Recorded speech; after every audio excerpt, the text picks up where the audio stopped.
पंडित किरण प्रकाश जी शास्त्री का सानिध्य प्राप्त हो रहा है।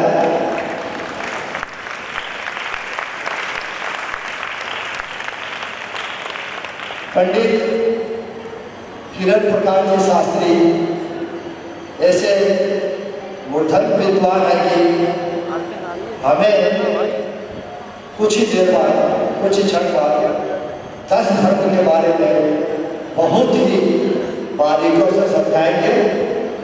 तत्पश्चा जीवन जीने की कला के बारे में, जिसको बोलते हैं बेसिक ऑफ जेनिंग, के द्वारा जानकारी देंगे। और हमने जब आज सुबह पंडित जी के द्वारा जो पूजा विधान कराई गई थी, तो वास्तव में जब हमारे विजय भाई जी जब पंडित जी से बात किए थे तो कहा था कि आप एक संगीतकार को जरूर से लेके आइएगा। 5-7 दिन तक तो पंडित जी कुछ नहीं बोले। उसके बाद जब फिर हमारे भाई साहब टकराए कि क्या हुआ, कोई संगीतकार आपने कंफर्म नहीं किया है, तो पंडित जी बोले कि संगीतकार की क्या आवश्यकता है, मैं तो हुई और आपके समाज में इतने सब कलाकार हैं कि हमें संगीतकार की आवश्यकता नहीं है।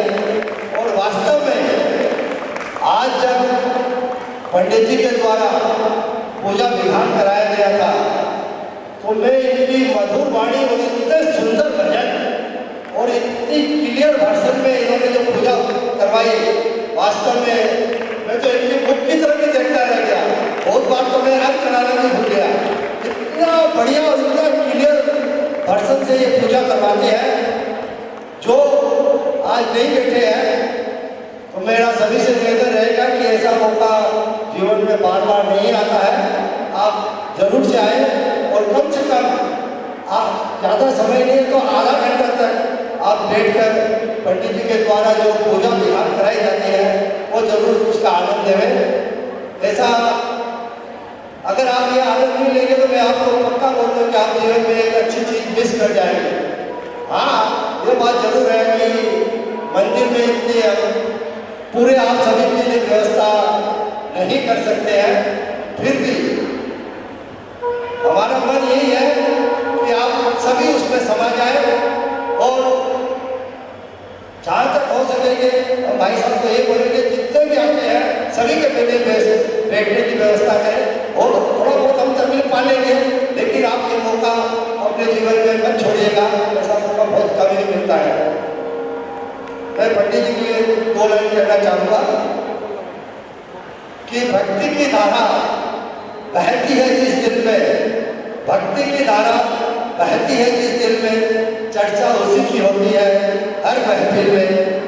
दिए तो आंधी में भी जला करते हैं, दिए तो आंधी में भी जला करते हैं, पर खुश नसीब है वो लोग जैसे आप जैसे पंडित जी मिला करते हैं, आप जैसे पंडित जी मिला करते हैं। और वास्तव में हम गुवाहाटी वाले बहुत धन्य होंगे कि आपका सानिध्य पाकर इस धर्म 10 लक्षण धर्म में अपूर्व धर्म की प्रभावना बोली। और मेरा निवेदन पंडित जी से कि पहले 10 धर्म के बारे में हमें बारीकियों से समझाएं, उसके पश्चात बेसिक और जेनिंग के बारे में हमें जानकारी दें। मेरा निवेदन पंडित जी से।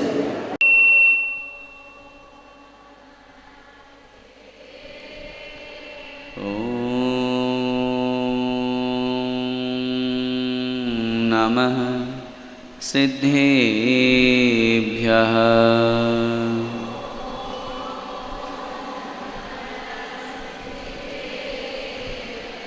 नमो अरिहन्ताणं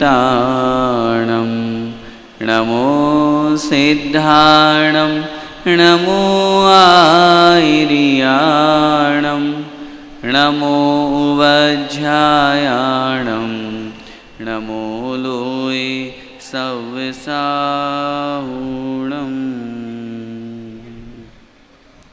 मङ्गलं भगवान् वीरो मङ्गलं गौतमो गणी मङ्गलं कुन्दकुन्दार्यो जैनधर्मोऽस्तु मङ्गलम्। सर्वमङ्गलमाङ्गल्यं सर्वकल्याणकारकं प्रधानं सर्वधर्माणां जैनं जयतु शासनं जैनं जयतु शासनं जैनं जयतु शासनम्। तुम वीतरागी हो वैराग्यदायी, श्री जैन शासन की महिमा बताई। लाखों को तारा है हमने पुकारा, आवाज सुन लो हे गुरुवर हमारे। श्री विद्यासागर जी गुरुवर हमारे, संसार सिंधु के तुम हो किनारे, संसार सिंधु के तुम हो किनारे, संसार सिंधु के तुम हो किनारे। अनंत अनंत सिद्ध परमेष्ठी भगवान की, आदिम तीर्थंकर बड़े बाबा श्री आदिनाथ भगवान की, मूल नायक श्री जराट नेमिनाथ भगवान की, द्वादशांगमयी जिनवाणी माता की, चारित्र चक्रवर्ती 108 शांति सागर जी महामुनिराज की, संत शिरोमणि आचार्य भगवंत श्री विद्यासागर जी महामुनिराज की, अभिनवाचार्य श्री समय सागर जी महाराज की, परम पूज्य गुरुदेव निर्यापक श्रवण मुनि पुंगव श्री सुधा सागर जी महाराज की, अढ़ाई द्वीपस्थ समस्त महामुनिराजों की, 10 लक्षण महापर्व की, उत्तम क्षमा धर्म की जय।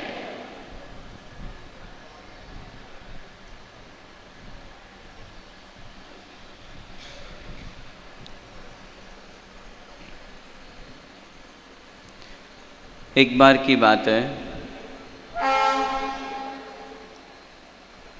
एक स्थान पर बहुत दिनों से युद्ध चल रहा था।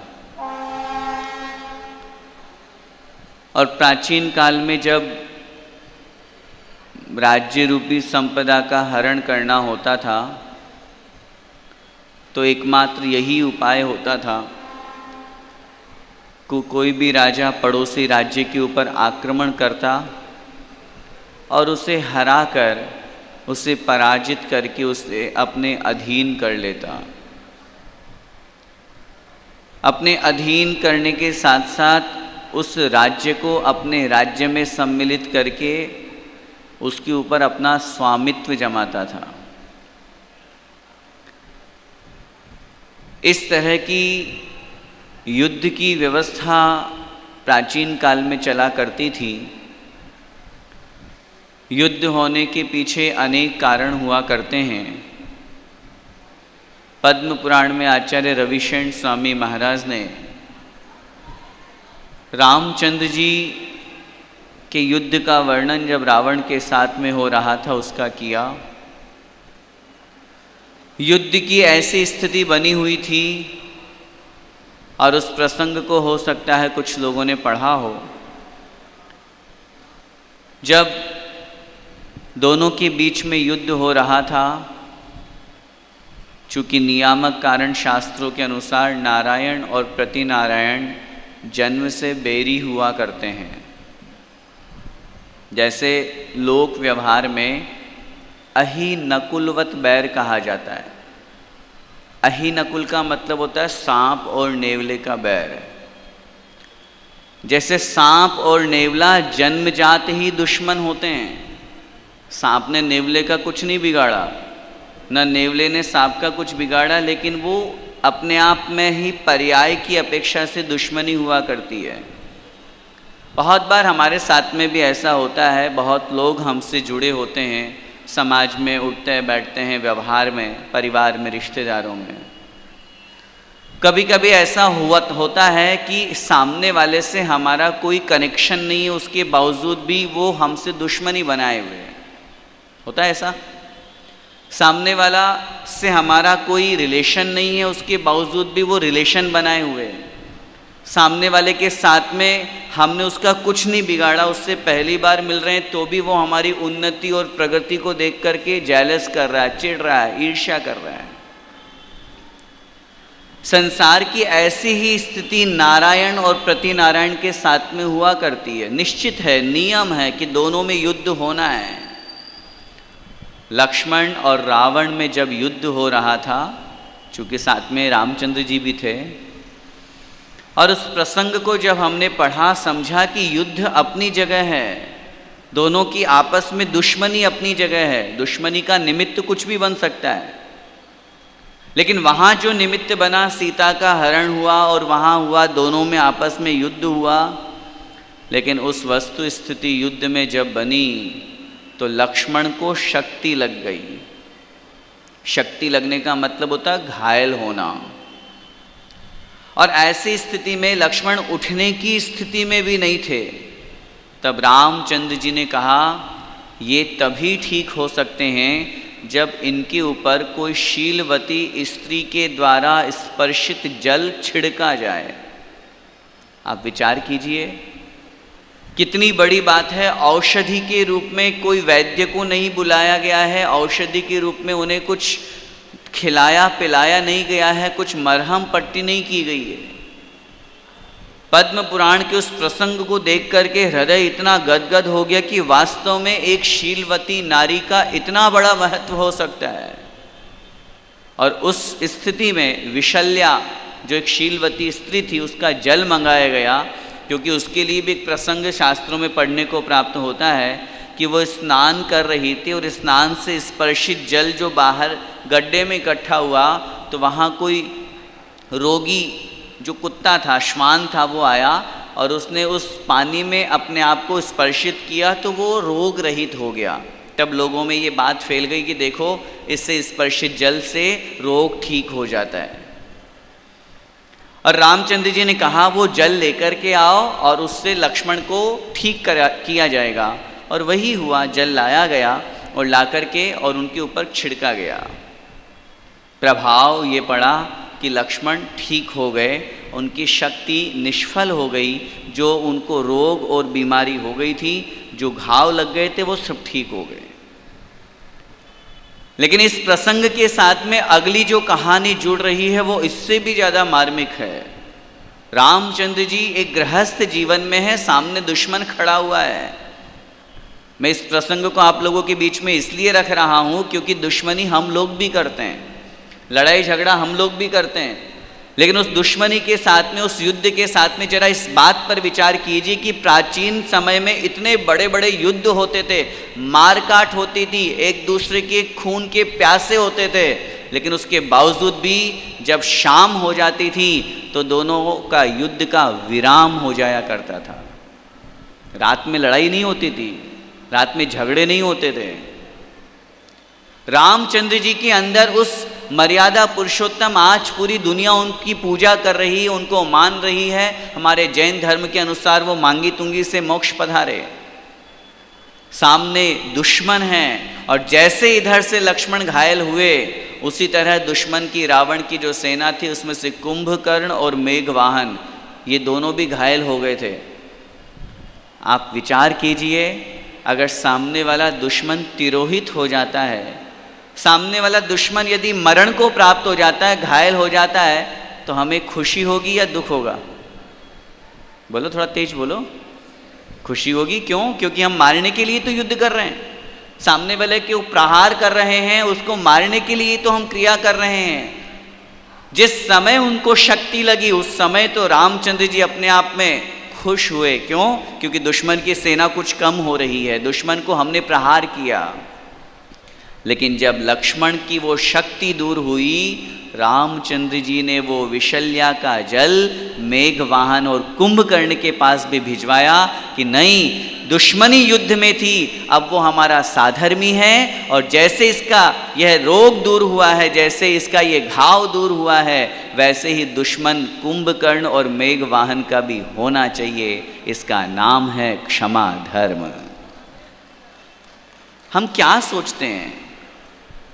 लड़ाई झगड़ा हो जाता है, कुछ ऊंच नीच हो जाती है, बोलने चालने में कुछ 19-20 हो जाता है, और हम यहाँ तो मैंने कहा युद्ध तो शाम को ही विराम हो गया, अगले दिन सूर्योदय के बाद में फिर वापस दुश्मन बनेंगे, तब तक दोनों आपस में वहीं रह रहे हैं, रात में कोई गड़बड़ नहीं करेगा। और हम और आप क्या करते हैं?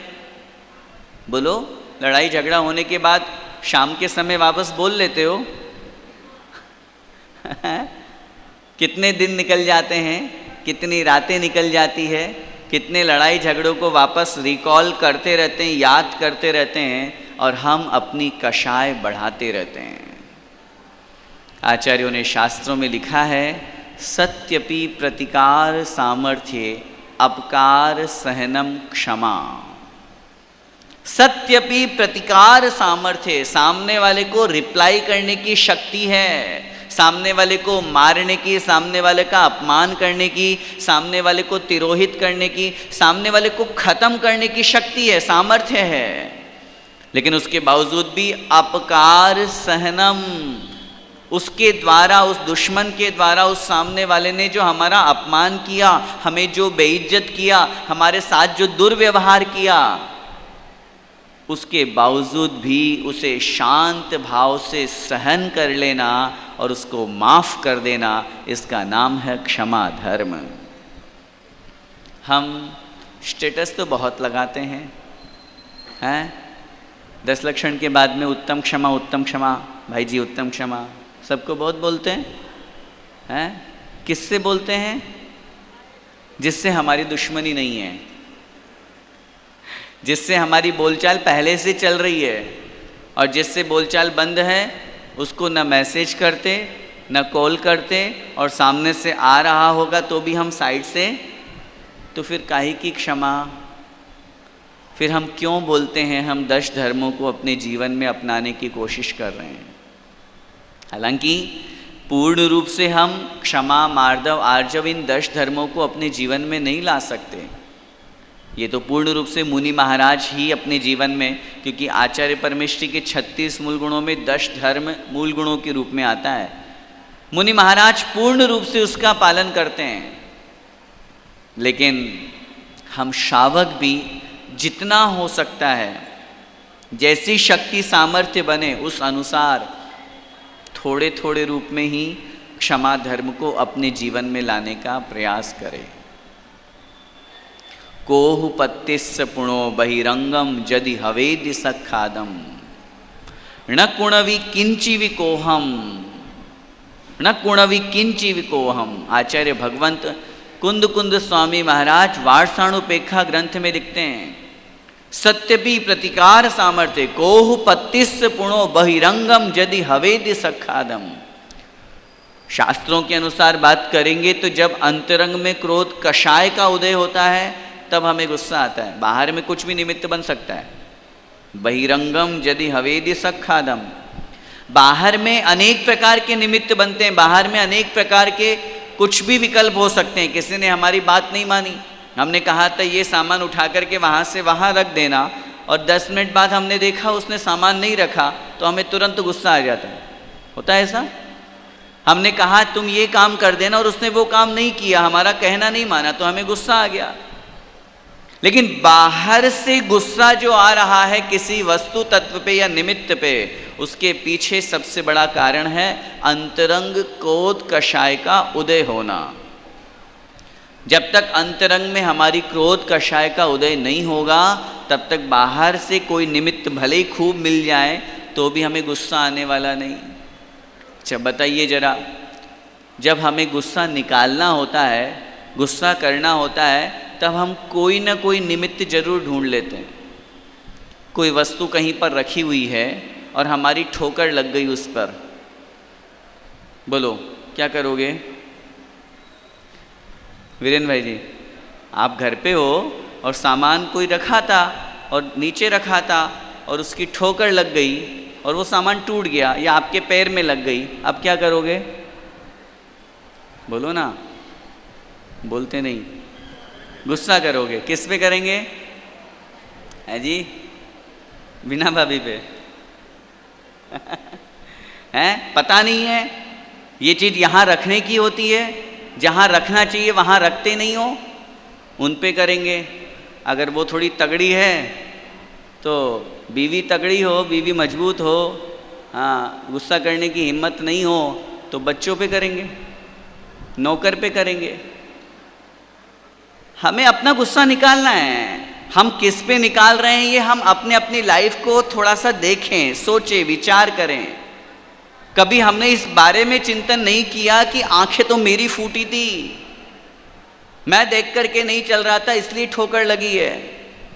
सामने वाले व्यक्ति को हम दोष क्यों देते हैं? सबसे बड़ी हमारे जीवन की समस्या है, हम निमित्त को दोष देते हैं। आज उत्तम क्षमा धर्म का दिन है। जरा इस बात पर जरा विचार करो कि जब तक अंतरंग में क्रोध कषाय का उदय नहीं होगा तब तक बाहर में कितने भी निमित्त बन जाएं, बाहर में कितने भी निमित्त बन जाएं, हमें गुस्सा नहीं आएगा। थोड़ा सा फ्लैशबैक में चलो। जब नई नई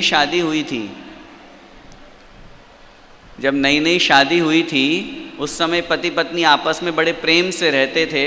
अगर पति पत्नी में थोड़ी सी भी कोई बात हो गई, आपने बुलाया उसको डेट पर मिलने के लिए और वो 5 मिनट लेट हो गई, तो आप क्या करोगे? अभी शादी नहीं हुई है, सगाई हुई है, बोलो 5 मिनट लेट हो गई, अब क्या करें? बीच में रेलवे ट्रैक आ गया, ट्रेन बंद हो, ये गेट लग गया, दरवाज़ा लग गया, अब कैसे आए? 5 मिनट लेट हो गई, अब क्या करोगे? बोलो ना, हैं? गुस्सा नहीं करोगे ना? करोगे? हैं? नहीं ठीक है, कोई बात नहीं, हो जाता है, उसमें क्या फ़र्क पड़ता है? हैं? क्यों? क्योंकि अभी प्रेम है, अभी अच्छा लग रहा है। शादी के कितने साल हो गए? 25 साल, सिल्वर जुबली मना ली हैं? अब क्या है? अब 5 मिनट लेट हो गए, अब क्या होगा? ईमानदारी से देखो, अपन यहाँ पे मैं बहुत बड़ा विद्वान नहीं हूँ, ये तो ऐसे बोल देते वीरेन भाई जी, मेरे को ज़्यादा ज्ञान नहीं है, मैं तो बिल्कुल व्यवहारिक जो प्रैक्टिकल बात है लाइफ की वो करने आया हूँ। बोलो, उत्तम क्षमा धर्म की हम बात कर रहे हैं। जब 25 साल पहले, 15 साल पहले, 10 साल पहले, जितने साल आपको लगाना है आपकी शादी को लगा लीजिए, मैं तो जस्ट एग्जाम्पल दे रहा हूँ, उस समय आपने गुस्सा नहीं किया। और आज अगर 5 मिनट किसी कार्यक्रम में लेट हो गए, कहीं जाना था, आपको साथ में जाना था, वहाँ लेट हो गए, तो कैसा गुस्सा दिखा देते हैं, कैसा गुस्सा कर देते हैं हम। बोलो, पत्नी वही है कि चेंज हो गई? हैं? वही है। क्यों हुआ ऐसा? क्यों हुआ ऐसा? इस एग्जाम्पल को समझिए। उस समय वहां बाहर क्रोध आने का निमित्त मिल रहा था, उसके बावजूद भी हमको गुस्सा नहीं आया क्योंकि अंतरंग में क्रोध कषाय का उदय नहीं था। और यहाँ बाहर निमित्त भी मिल रहा है और अंतरंग में क्रोध कषाय का उदय भी आ रहा है, इसलिए गुस्सा आ रहा है। चाहे तो उस समय भी हम पहले की जैसे अपने गुस्से के ऊपर कंट्रोल कर सकते हैं, प्रेम से बोल सकते हैं। पूजन की पंक्तियाँ तो बहुत अच्छी लगती है। पीड़े दुष्ट अनेक बांध मार बहुविधि करे, हैं? क्या क्या बोलते हो? घर ते निकारे तन विदारे बैर जो न तहाँ धरे। जीवन में क्षमा धर्म को धारण करना है तो जरा इतिहास उठा करके देखिए, हमारी जो सतियाँ हुई हैं, हमारे जो भगवान हुए हैं, हमारे जो तीर्थंकर हुए हैं, उन्होंने किस प्रकार सामने वाले के द्वारा किए गए दुर्व्यवहार को भी, सामने वाले के द्वारा किए गए अपमान को भी शांत भाव से सहन कर लिया। क्योंकि वापस रिप्लाई करोगे वो भी करेगा, आप भी करोगे, फिर वापस आप करोगे वो भी करेगा, दोनों एक दूसरे के ऊपर छीटाकशी करते जाएंगे। और जीवन में इस समय मरण भी हो गया तो भी वो कषाय अगले भव में साथ में चली जाएगी। बहुत प्रैक्टिकल बात करें तो इस भाव का अकाउंट इसी भाव में क्लोज करके जाना। अच्छे अच्छे गुणों को, अच्छे व्यवहार को, अच्छे प्रेम को, अच्छी भगवान की भक्ति स्तुति को तो साथ में लेकर के जाना। लेकिन जितना भी हमारे साथ गलत व्यवहार हुआ, हमने किसी के साथ में गलत व्यवहार किया, अरे आज उत्तम क्षमा धर्म का दिन है। जब आज प्रातःकाल की पूजन में हम भगवान की भक्ति कर रहे थे, पूजन पढ़ रहे थे, जहाँ एकेंद्रीय जीवों से भी क्षमा की भावना की है। मैंने सुबह भी बताया था।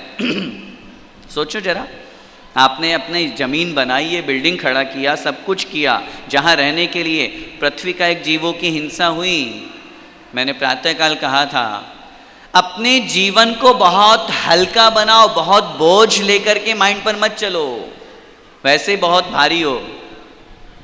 और ज़्यादा बोझ, ज़्यादा अपने आप में विकल्पित जीवन हमारा चलेगा तो बहुत सुकून नहीं मिलेगा, शांति नहीं मिलेगी।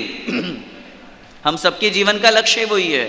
हम क्यों आते हैं मंदिर, हम क्यों भक्ति करते हैं, हम क्यों पूजा पाठ करते हैं? एक ही तो लक्ष्य है, सुख शांति मिले। बोलो, इसके अलावा और क्या लक्ष्य है? या दिखाने के लिए आते हैं मंदिर में कि हाँ रोज़ अटेंडेंस होती है तभी तो सैलरी मिलेगी? कुछ है ऐसा? कोई प्रोसेस नहीं है। हम मंदिर आते हैं, पूजा पाठ करते हैं, स्वाध्याय करते हैं, उसके पीछे एक ही लक्ष्य है कि भगवान मुझे सुख शांति सुकून मिले। वो कब मिलेगा? जब हम विकल्पित नहीं रहेंगे, जब हमारे ऊपर बोझ नहीं रहेगा, जब हम साथ में कोई ना कोई विकल्प लेकर के, कोई टेंशन लेकर के चलते हैं तो जीवन अच्छा नहीं चल पाता। कभी इस बात पर विचार कीजिए, एक एकेंद्रीय जीव के प्रति भी हमारे अंदर उत्तम क्षमा का भाव आ रहा है। हमेशा जीवन में ध्यान रखो, सामने वाला व्यक्ति कैसा भी हो, किसी भी प्रकार का हो, यदि हमने उसके साथ में कुछ दुर्व्यवहार किया है, हम प्रत्यक्ष रूप में उससे क्षमा बोल पाएं या नहीं बोल पाएं, हम सॉरी बोल पाएं या नहीं बोल पाएं, लेकिन उस दिन के अंत में रात्रि होते समय जब हम शयन की ओर बढ़ रहे हों, अपने प्रभु का स्मरण करके दिल से उससे माफ़ी मांग लेना चाहिए। हमने उसको सॉरी नहीं बोला, क्योंकि बोलेंगे तो हमको लगेगा, वो सामने वाला सोचेगा अरे यार देख इसकी गलती थी, आ गया ना ये मेरे पास में। हम लोगों की प्रॉब्लम ही यही है। हम लोग अगर जा कर के आगे से सॉरी बोल देंगे तो ईगो हर्ट हो जाता है, हैं? मैं क्यों बोलूं? यही होता है ना, यही प्रॉब्लम है, मैं क्यों बोलूं? सामने वाला भी ये सोच रहा है मैं क्यों बोलूं। तो आपको अपना अकाउंट क्लोज करना है या उसका? आपको अपनी कषाय कम करनी है या उसकी? हमें अपने आप का अच्छा करना है या उसका? जब हम अपने आप के लिए सोच रहे हैं तो सॉरी हमें बोलना चाहिए, पहल हम करेंगे, स्टार्टिंग हम करेंगे, पहल हम करेंगे तो सामने वाला अपने आप झुकेगा। झुकना तो पहले हमको स्वयं पड़ेगा। यदि हम अपने आप में ईगो लेकर के, अहंकार लेकर के, नहीं बोलने का भाव लेकर के बैठे हैं तो सामने वाला तो सोच वही रहा है। अपने आप में इस बात का ध्यान रखें, हमारे द्वारा यदि पहल की जाएगी। अच्छा मुझे ये बताइए, गुस्सा करने से या नहीं बोलने से नुकसान किसका है? बोलो, अपना या सामने वाले का? आप बोलोगे मुझे क्या चिंता है, मुझे तो, मेरे पास तो सब कुछ है। जब कभी लड़ाई झगड़ा हो जाता है ना, किसी से कोई बहसबाजी हो गई, बिजनेस में हो गई, कुछ भी हो, लेन देन में कुछ कमी ज़्यादा हो गई, हाँ तेरे जैसे बहुत सारे ग्राहक हैं, खूब मिल जाएंगे मेरे को, बोलते हैं कि नहीं? कभी इस बात पर हमने विचार किया, सामने वाले के ऊपर गुस्सा करने से पहले हम अपने आप में पहले गुस्सा हम खुद करेंगे, उसके बाद तो गुस्सा दिखाएंगे। बोलो, क्रोध कषाय से युक्त हम स्वयं होंगे तो उसके बाद में ही तो सामने वाले के ऊपर क्रोध करेंगे। बात समझ में आ रही मेरी? पॉइंट समझना मैं क्या बोलना चाह रहा हूँ। सामने वाले को आप गुस्सा कर रहे हो, ठीक है ना, कोई बात हो गई, कुछ भी हो गया, कुछ भी एग्जाम्पल ले लीजिए, लेकिन सामने वाले के प्रति हम जो कषाय कर रहे हैं, जो गुस्सा कर रहे हैं, उसके पहले मैं खुद अपने आप को गुस्सा करूंगा, मेरे अंदर से गुस्सा निकलेगा, तब तो सामने वाले के ऊपर मैं गुस्सा प्रकट कर पाऊंगा। या हंसते हंसते गाली दोगे? बात समझ में आ रही है? गुस्सा हंसते हंसते करते हो या गुस्सा करते हुए करते हो? बोलो बोलो ना।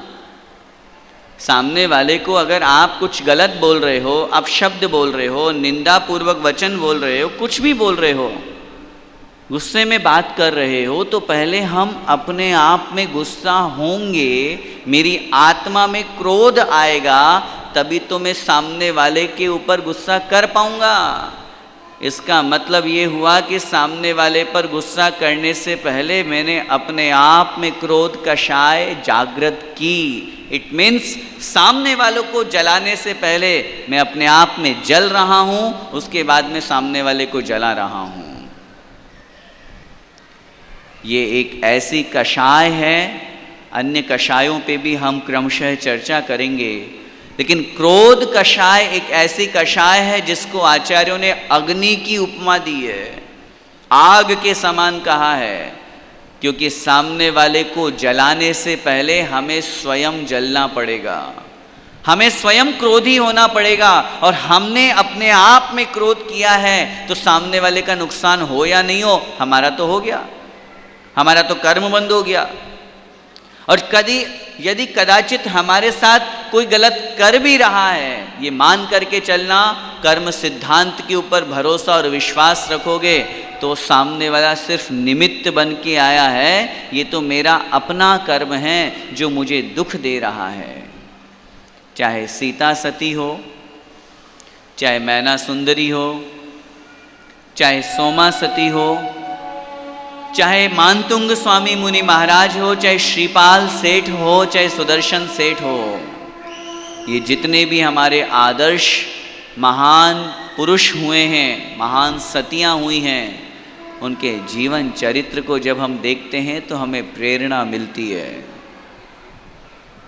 उनके जीवन को उठा करके पढ़िए, एक इंस्पिरेशन मिलेगी कि सीता, आज हम क्षमा धर्म की बात करते हैं, दूसरों को तो बहुत उपदेश देते हैं, दूसरों के लिए तो बहुत कहते हैं, हम क्षमा धर्म को अपनाते हैं, लेकिन कभी इस बात पर विचार किया कि जिनके प्रति हमें गुस्सा आता है, जिनके प्रति हमारे अंदर दुर्भावना होती है, अरे जरा इतिहास उठा करके देखो, जितना जितना जितना उपसर्ग, अपनी भाषा में बोल रहा हूँ, जितने जितने कष्ट सीता सती ने सहन किए, वर्तमान में हम में से कोई कर पा रहा है?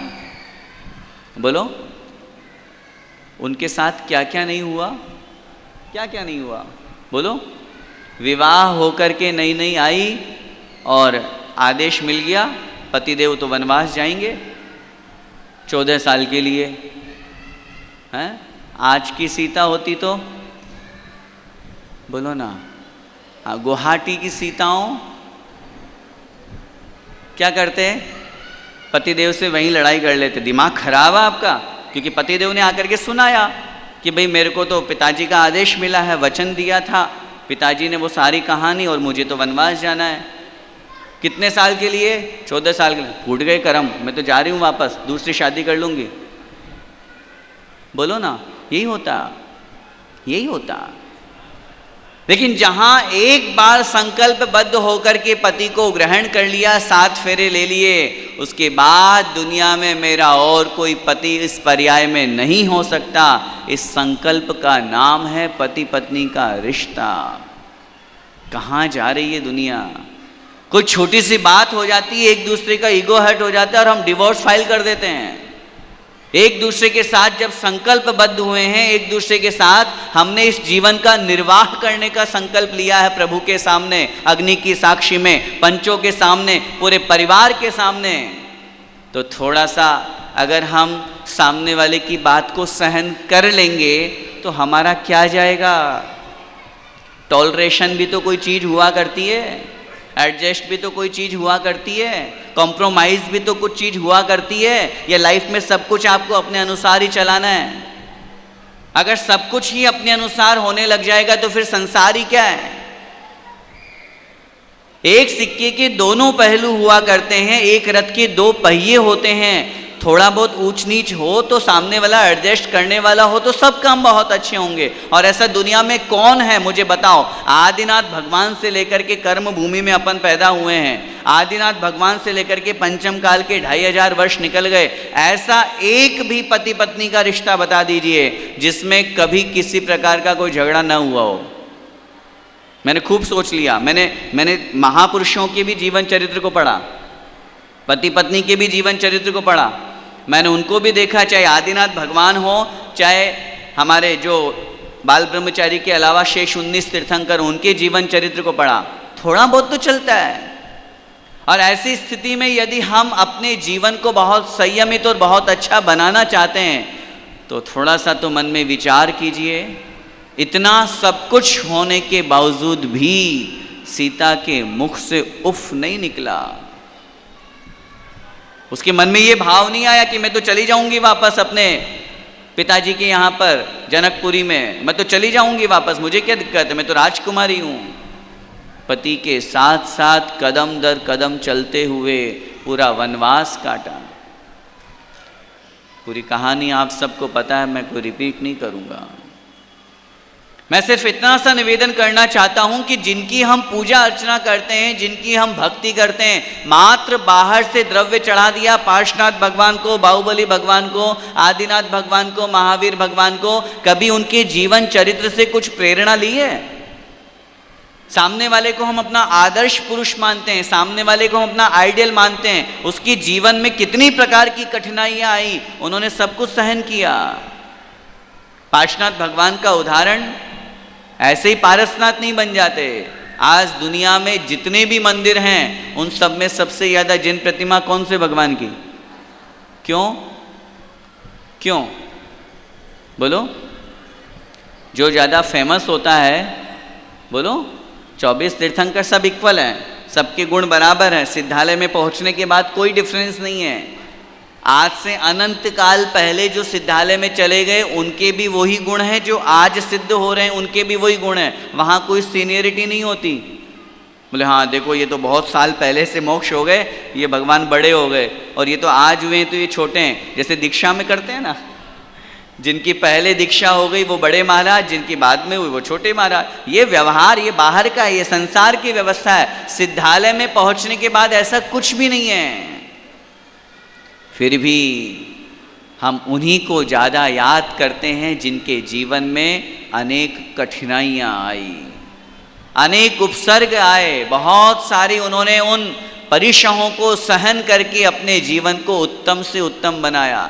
बताओ, 24 तीर्थंकर, पार्श्वनाथ भगवान विशेष फेमस, केवली तो बहुत सारे हुए। बोलो, भगवान के साथ में कितने जीवों ने मोक्ष प्राप्त किया?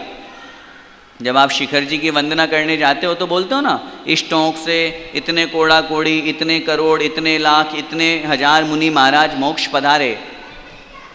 तो उनमें से हम गिनती के मुश्किल से अगर हम आपसे बात करें कि कितने केवली हुए, तो आप 2, 4, 10 के नाम गिना दोगे। वो भी किन के गिनाओगे? गज कुमार मुनि महाराज, सुकौशल मुनि महाराज, सुकुमाल मुनि महाराज, हैं रामचंद्र जी, भरत स्वामी, बाहुबली स्वामी। ये तीर्थंकर नहीं थे लेकिन मोक्ष पधारे। हमें इन्हीं का नाम क्यों याद है? बाकी तो और भी बहुत सारे गए मोक्ष तो, लेकिन इनके जीवन में कुछ विशेष कठिनाइयाँ आई थी। इन्होंने उस उपसर्ग को शांत भाव से सहन किया, तो दुनिया आज उनके चले जाने के बावजूद भी उन्हें याद कर रही है। जरा विचार करो, भरत बाहुबली के युद्ध की तरफ मैं आपको ले जाना चाहूँगा। कितनी शक्ति थी बाहुबली में? बड़े तो भरत थे, उम्र में बड़े भरत थे, लेकिन उसके बावजूद भी बाहुबली का जो बाहुबल था, जो शक्ति थी, वो उनसे ज़्यादा थी। चाहते तो तीनों युद्ध में जब हरा दिया, बोलो, निर्णय आप लोग करना, जब कोई युद्ध होता है, युद्ध होने के बाद में जो जीतता है वो कौन कहलाता है? राजा। जो जीतेगा राज्य उसका, और जो हारेगा वो उसके अधीन रहेगा। यही होता है ना, युद्ध का मतलब यही है। दोनों लड़ाई कर रहे हैं तो जो जीतेगा वो जीत वाला कहलाएगा, और जो हार गया है वो उसकी अधीनता स्वीकार करेगा। जीत किसकी हुई? बोलो, बाहुबली स्वामी की। लेकिन उसके बावजूद भी वो चाहते तो वो चक्रवर्ती बन जाते, हालांकि बनते नहीं। वो नियामक पद होना अलग बात है, नियोगी पद होना अलग बात है, मैं उस तरफ नहीं जा रहा। लेकिन जरा विचार कीजिए, जब मंत्रियों ने ये निर्णय ले लिया कि दोनों के बीच में युद्ध होना है, मारकाट होने लगी, तब उन्होंने 3 युद्ध का निर्णय लिया, डिसीजन लिया कि हमें 3 युद्ध इन दोनों के बीच में करवाने, क्योंकि दोनों चरम शरीरी है। उसके बावजूद भी जब युद्ध में विजय बाहुबली की हो गई, तब उन्होंने अपने बड़े भाई भरत को क्षमा दान देकर के, पूरा क्षमा दान नहीं, पूरा राज्य दान, पूरा जीवन देकर के खुद चले गए वनवास, खुद चले गए दीक्षा की तरफ, और भरत को राज्य दे दिया। क्षमा भाव ऐसा होना चाहिए, जीतने के बावजूद भी छोड़ दिया राज्य। हम 2-2 फुट 2-2 गज जमीन के लिए लड़ते हैं। जरा सोचो तो सही, विचार तो करो, इतना बड़ा पौधनपुर का राज्य जीतने के बावजूद भी जो चक्रवर्ती पूरे 6 खंड का राजा है, जो चक्रवर्ती पूरे सबको जीत करके आया, वो अपने भाई को नहीं जीत पाया। और उसने भाई ने, बाहुबली ने जब भाई को जीत लिया, इसका मतलब वो 6 खंड का राजा हो गया। बोलो, उसके बावजूद भी उन्होंने अपने आप में ये अहंकार, ये भाव नहीं किया कि अब मैं यहाँ का चक्रवर्ती बन जाऊंगा, मैं यहाँ का सम्राट कहलाऊंगा। अरे जब इन आदर्शों की हम पूजा करते हैं, इनको हम जब मानते हैं, स्तुति वंदना करते हैं, तो थोड़ा सा अपने जीवन में भी ये भाव रख लो, थोड़ा सा ये भी मन में भाव रख लो, ये मेरा ही तो भाई है, ये मेरी तो बहन है, ये मेरा ही तो पुत्र है, ये मेरा ही तो अंश है, ये मेरा ही तो रिश्तेदार है, ये मेरा ही तो साधर्मी है। अपनी सोच को इतना व्यापक बना दीजिए। वसुधैव कुटुंबकम की जब हम बात किया करते हैं, तो थोड़ी थोड़ी जमीन के टुकड़ों पर जब भाइयों के 2 केस कोर्ट में चला करते हैं, तो शर्म से सिर झुक जाता है कि जैनी होकर के बाहुबली की पूजा करने वाला, भगवान की पूजा करने वाला रोज खूब वर्ग चढ़ाता है और उनके जीवन से इतनी सी प्रेरणा नहीं ले पाया हूँ। मैं तो बहुत फैक्ट बोलता हूँ। हम मंदिर जाते हैं, बोलो जाते हो? जाते हो। क्यों क्यों जाते हो मंदिर? बोलो ना। घर वाले धक्के मार के भगाते होंगे, हैं? या मन नहीं लगता घर पे, टाइम पास? बोलो, ऑप्शन दे रहा हूँ मैं तो आपके सामने। क्यों जाते हो, क्या रीज़न है? हैं? और आप लोग तो बहुत जल्दी आ जाते हो, भगवान बोलते हैं सोने नहीं देते, 4 बजे आ जाते हैं। इधर नॉर्थ ईस्ट वाले पता नहीं क्या है, हैं? एक तो कोई कह रहा था मैं तो 3:30 बजे पहुंच जाता हूं। मैंने कहा भाई सो जाए वहीं कर, मैं आता ही क्यों घर? क्यों जाते हैं मंदिर? बोलो ना। भगवान से कुछ मांगने के लिए?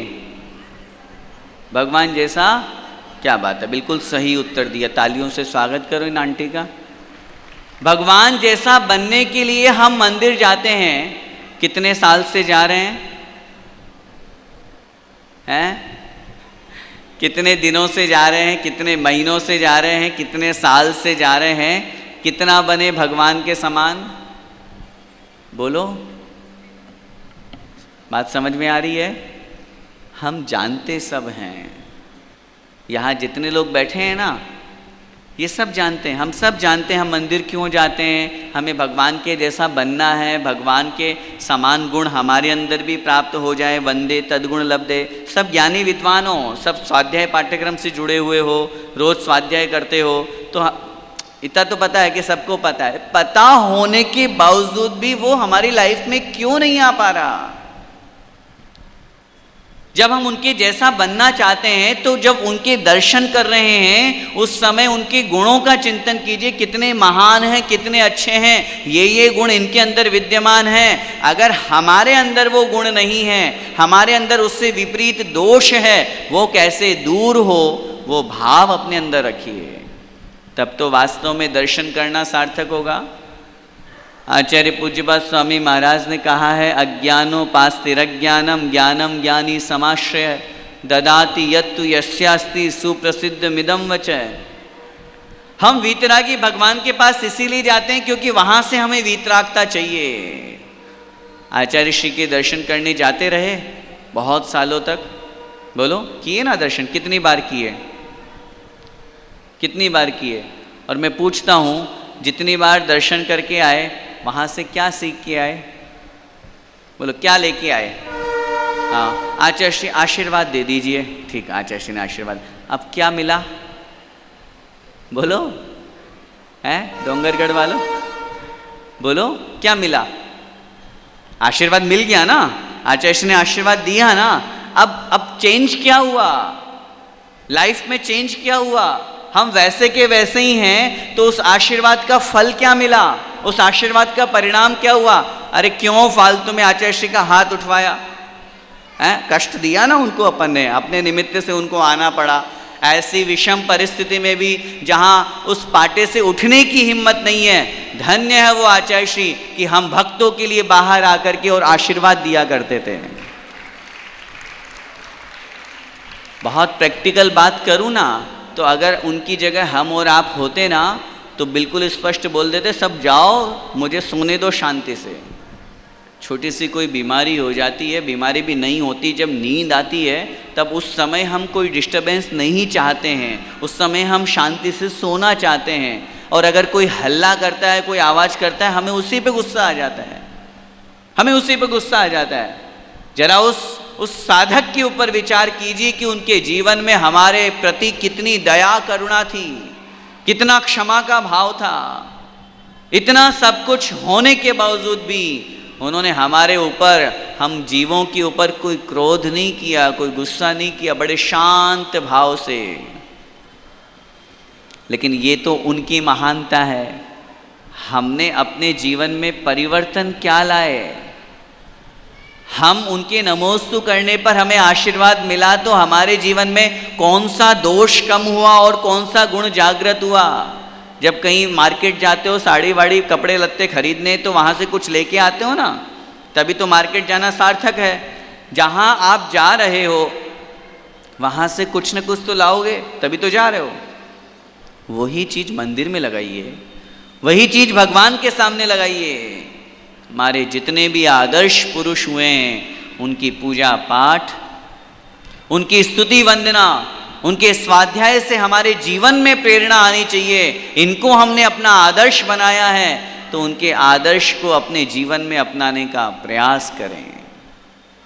आज उत्तम क्षमा धर्म का दिन है। हर साल क्षमा के प्रवचन सुनते हो, और आजकल तो बड़ी विषम परिस्थिति तो क्या बोलूँगा, लेकिन हम लोगों के लिए थोड़ी कठिनाई होती है। अब सुबह से शाम तक महाराज लोगों के प्रवचन टीवी पे चलते हैं, तो हम सोचते हैं हम बोले ही क्या, फिर बचा ही क्या है, सारा तो महाराज ही बोल जाते हैं।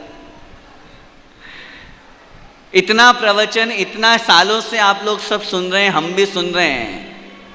लेकिन आज निवेदन करना चाहूँगा, यदि अपने जीवन में क्षमा भाव को धारण करना है, अपने जीवन में क्षमा गुण को लेकर के आना है, तो ज़्यादा और कुछ नहीं कर पाओ तो थोड़ी सी इतनी सी कोशिश कर लो कि जिसके निमित्त से मुझे गुस्सा आ रहा है, मैं उस निमित्त को दोष नहीं दूंगा, कुछ नहीं बोलूँगा।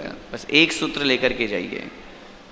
आप गाड़ी चला रहे हैं और पीछे से आकर के किसी ने हमारी गाड़ी को टक्कर लगा दी, तुरंत हम उसके ऊपर गुस्सा करेंगे कि नहीं? बोलो, करेंगे।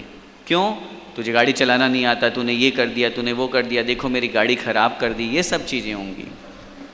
और वही स्थिति कदाचित हमारे साथ हो गई तो बोलो, हम गाड़ी चला रहे हैं और हमें ध्यान नहीं रहा और अचानक से सामने वाले को हमने टक्कर लगा दी, हमारी गाड़ी से सामने वाले की गाड़ी पे स्क्रैचेस आ गए। बोलो, वो सामने वाला हम पे गुस्सा कर रहा है तो आप क्या एक्सपेक्ट करोगे? क्या अपेक्षा करोगे? ये बोलोगे सॉरी भाई गलती हो गई। सामने वाला गुस्सा कर रहा है, उसके बावजूद भी हम उससे ये अपेक्षा करेंगे भाई गलती हो गई, हो जाता है, मुझे माफ कर।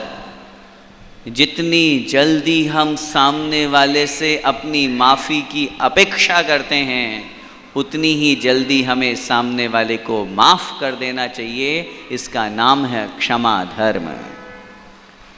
हम अपने आप के लिए तो बड़े प्रैक्टिकल, नहीं यार हो गई ना गलती यार, कितनी बार बोलूं, बोलते हैं कि नहीं? ऐसा होता है।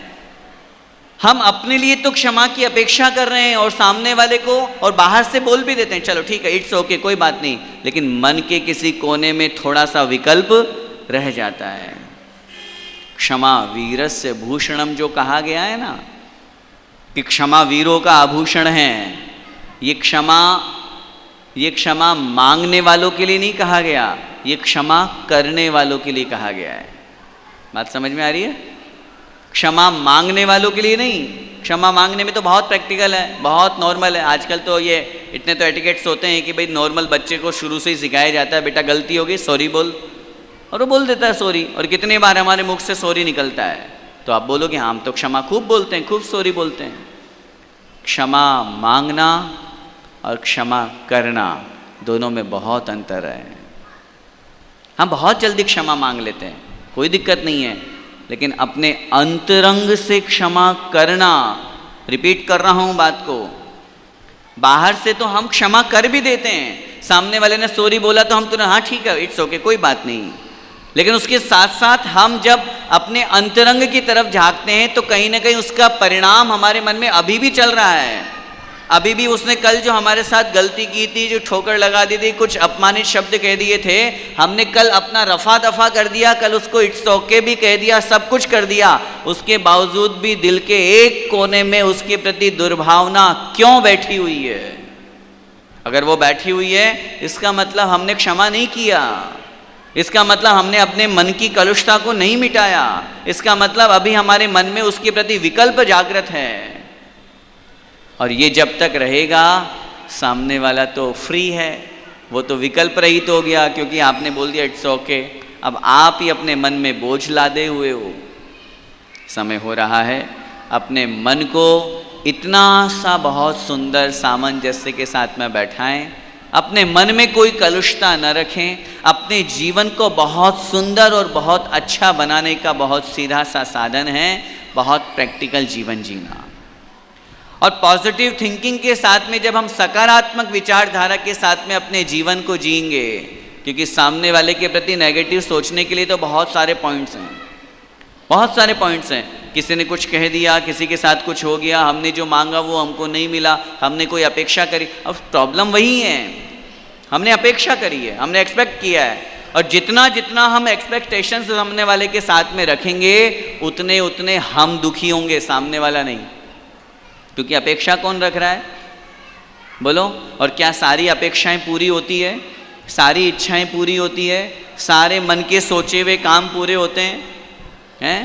आप अपनी पूरी लाइफ उठा करके देखिए, सुबह से लेकर के रात तक का जीवन देखिए, चाहे घर परिवार का देखिए, चाहे सामाजिक जीवन देखिए। आपने किसी के साथ में कोई अपेक्षा की, यार मेरी फ्रेंड है, आज मेरा बर्थडे है, हर साल वो विश करती थी मुझे, आज उसका कॉल नहीं आया, बोलो अब क्या करोगे? हैं? होता है ना ऐसा, बहुत प्रैक्टिकल। मैं तो बहुत छोटे छोटे एग्जाम्पल दे रहा हूँ, बहुत छोटे छोटे। हर साल मेरी फ्रेंड का कॉल आता था और मुझे वो बर्थडे विश करती थी, इस बार उसने विश नहीं किया, तो क्या फर्क पड़ गया? आपका बर्थडे नहीं मना, आप मर गए क्या उस दिन? है? जिस दिन जन्मदिन था उस दिन आपका अगर किसी का फोन नहीं आया, कुछ गलत हो गया, मतलब विश पूरी नहीं हुई, सामने वाले नहीं दी, तो क्या बिगड़ गया? क्या बिगड़ गया? छोटे हो गए हैं? कमजोर हो गए? उस दिन खाना पीना नहीं भाया, क्या कमी रह गई? लेकिन जब अगली बार मिलोगे तो उससे शिकायत करोगे, इस बार तो तूने मुझे बर्थडे पे भी याद नहीं किया, तो क्यों अपेक्षा की थी? बोलो, क्यों अपेक्षा की थी? अगर अपेक्षा नहीं करते तो कोई बात नहीं, आए चाहे नहीं आए। अब आप बोलोगे भैया ये तो कैसे हो सकता है? अगर हम गृहस्थ जीवन जी रहे हैं तो एक दूसरे के साथ निरपेक्ष बन के तो नहीं रह सकते कि कोई अपेक्षा ही नहीं करो। करो करो, करना ही चाहिए, करते ही हैं। अपने बच्चों से भी अपेक्षा होती है, अपने परिवार से भी अपेक्षा होती है, समाज से भी अपेक्षा होती है, लेकिन उस अपेक्षा के करने के साथ साथ अपने दिल के एक कोने में ये धारणा बना करके रखो, ये अपेक्षा टूट भी सकती है। अपने मन में सोच करके रखो, हो जाए पूरी तो बहुत अच्छी बात है, गंगा जी नहाए आएंगे, लेकिन अगर नहीं हुई तो दुखी नहीं होना। पूज्य गुरुदेव बहुत स्पष्ट सकारात्मक सोच के साथ में अपने जीवन को जीने की प्रेरणा देते हैं, और वो कहते हैं हम कोई भी कार्य कर रहे हैं, कहीं पर भी आ रहे हैं, जा रहे हैं, कुछ भी कर रहे हैं, सब कुछ काम कर रहे हैं, उस काम के करने के बावजूद भी अपने दिल के एक कोने में हमारे अंदर ये एहसास होना चाहिए, अगर ऐसा नहीं हुआ तो उसकी क्या तैयारी है? उसकी क्या तैयारी है? पॉजिटिव थिंकिंग, जिसको पूज्य गुरुदेव बहुत बार आप लोगों ने जिज्ञासा समाधान में सुना होगा, उन्होंने कहा पॉजिटिव थिंकिंग से भी ऊपर उठ करके एक थिंकिंग है पावर थिंकिंग। पॉजिटिव हम सब सोचते हैं, हाँ बहुत अच्छा है, बहुत अच्छा है, बहुत अच्छा है, सब पॉजिटिव सोचो। आजकल खूब सारे आपके यूट्यूब पे बहुत सारे नए नए गुरु बन गए हैं, बहुत सारे आप लोगों को बहुत सारी बातें सिखाते हैं। उसमें आपको बहुत पॉजिटिव करेंगे, लेकिन उस पॉजिटिव से भी ऊपर उठ करके है पावर थिंकिंग। मैं जो सोच रहा हूं वो अगर मेरे साथ नहीं हुआ तो आगे की क्या तैयारी। जो प्रॉब्लम हो रही है दुनिया में, क्यों सुसाइड हो रहे हैं, क्यों मन में ऐसी सारी की गलत चीजें हो रही है, क्यों गलत रास्ते पर लोग जा रहे हैं। बच्चे ने अपेक्षा की थी, सोचा था मन में कि मेरे 95% आएंगे, क्योंकि माता पिता ने प्रेशर डाला था, और आए 85। अब मन में क्या सोचेगा वो, और इसीलिए मर रहा है वो, इसीलिए सुसाइड कर रहा है वो। माता पिता के अंदर भी, परिवार के अंदर भी, उस बच्चे के अंदर भी, हर व्यक्ति के अंदर ये एक सोच बना करके रखिए, अगर जो मैं काम कर रहा हूं अगर उसमें मैं असफल हो गया तो मैं दुखी नहीं होऊंगा, मैं परेशान नहीं होऊंगा, मैं अपने आप को नेगेटिव नहीं करूंगा, मैं कोई बात नहीं, मैं वापस प्रयास करूंगा, मैं वापस कोशिश करूंगा। इसका नाम है पावर थिंकिंग। दुनिया में, जीवन में ऐसा कोई भी व्यक्ति नहीं है जिसके साथ में कुछ न कुछ टेंशन नहीं चलती हो। कोई तन दुखी, कोई मन दुखी, कोई धन दुखी। संसार यही है, और कहीं ना कहीं कुछ ना कुछ चलता रहता है सुबह से लेकर के रात तक परिवार में। ऐसा कोई भी व्यक्ति नहीं जो यहाँ सर्व सुखी बैठा हुआ हो, है कोई? हाँ, अगर हो तो फिर नमोस्तु उसको मेरा। अगर सर्व सुखी कोई है, गृहस्थ जीवन में नहीं है, संसार उसी का नाम है, चलता रहता है ये तो। लेकिन उसके साथ में अपने जीवन को बहुत अच्छा और प्रैक्टिकल बनाने का, चूँकि आगे का और भी कार्यक्रम है, बातें तो बहुत सारी हैं। उत्तम क्षमा धर्म का दिन है, और क्षमा का विपरीत जब क्रोध हुआ करता है तो आचार्यों ने यही कहा है कि 10 लक्षण का प्रथम दिवस, और जब शुरुआत जिस किसी से हुआ करती, तो अगर शुरुआत अच्छी हो गई, शुरुआत अच्छे धर्म से हो गई, तो आगे के दिन हमारे बहुत अच्छे होने वाले हैं। ये मत सोचिएगा कि आज क्षमा का दिन है तो केवल आज के लिए क्षमा करना है। हाँ, बहुत से लोग बोलते हैं साहब। हम एक स्थान पर गए, स्थान का नाम नहीं बताएंगे, वहाँ हमको वहीं के सज्जन ने बताया, चतुर्दशी का दिन था। शाम के प्रवचन के बाद में वो हमको बोले, भैया जी ये जो चौराहा दिख रहा है ना, अभी 12 बजे बाद यहाँ इतनी भीड़ मिलेगी, इतनी भीड़ मिलेगी कि सारे चाट पकौड़ी वाले यहीं मिलेंगे। मैं क्यों भाई, क्या बात हो गई? बोले 12 बजे बाद जितने भी जैनी है ना, उनका 10 लक्षण खत्म हो जाएगा, तो सब आकर के यहाँ रात में चाट पकौड़े खाएंगे। तो मैंने कहा क्यों? बोले वो 12 बजे तक ही मानते हैं, अगले दिन तक नहीं मानते। नहीं तो कोई सोचे, बोले हाँ, मैं वो ये एग्जाम्पल इसलिए दे रहा हूँ क्योंकि कुछ लोगों की धारणा हो सकती है कि 10 धर्म 10 दिनों के हैं, है ना, क्षमा है, मार्दव है, आर्जव है, 10 दिन के हैं। 10 दिन खूब मना लो, खूब पूजा पाठ कर लो, एक एक दिन एक एक गुण को धारण कर लो। आज गुस्सा नहीं करना, कल, हाँ कल खूब कर सकते हैं क्योंकि कल क्षमा का दिन नहीं है। ऐसा नहीं होना चाहिए। वो दिन भर, ये 10 दिन तो सिर्फ हमारे लिए थ्योरी है, 355 दिन प्रैक्टिकल है। ये तो सीखने सिखाने के दिवस हैं, प्रभु की भक्ति के बहुत सारे निमित्त हैं। उनके साथ में हमारे जीवन को हम बहुत अच्छा बनाने का प्रयास करें। हम यही विचार करें कि मैं किसी के ऊपर गुस्सा करता हूँ, मैं किसी के प्रति क्रोध करता हूँ, तो उसमें सामने वाले का नुकसान बाद में होता है, पहले मेरा नुकसान होता है, मेरा कर्म बंद होता है। जे कर्म पूरब किए खोटे, सहे क्यों नहीं जियरा। यह भाव मन में रखो, मैंने कभी किसी के साथ गलत किया होगा, इसलिए मेरे साथ गलत हो रहा है। ये अटूट कर्म सिद्धांत है, और जिसने इस कर्म सिद्धांत के ऊपर विश्वास कर लिया, उसका जीवन बहुत शांति और सुकून के साथ निकल सकता है। हम सब अपने जीवन को अच्छे भावों के साथ में, पॉजिटिव और पावर थिंकिंग के साथ में, और बहुत अच्छी तरह से सामने वाले के दोषों को ढकते हुए, सामने वाले को अपमानित वचन नहीं बोलते हुए, सामने वाले को क्षमा करते हुए, अंतरंग से क्षमा करते हुए व्यतीत करें। इसी मंगलमय भावना के साथ बोलिए उत्तम क्षमा धर्म की।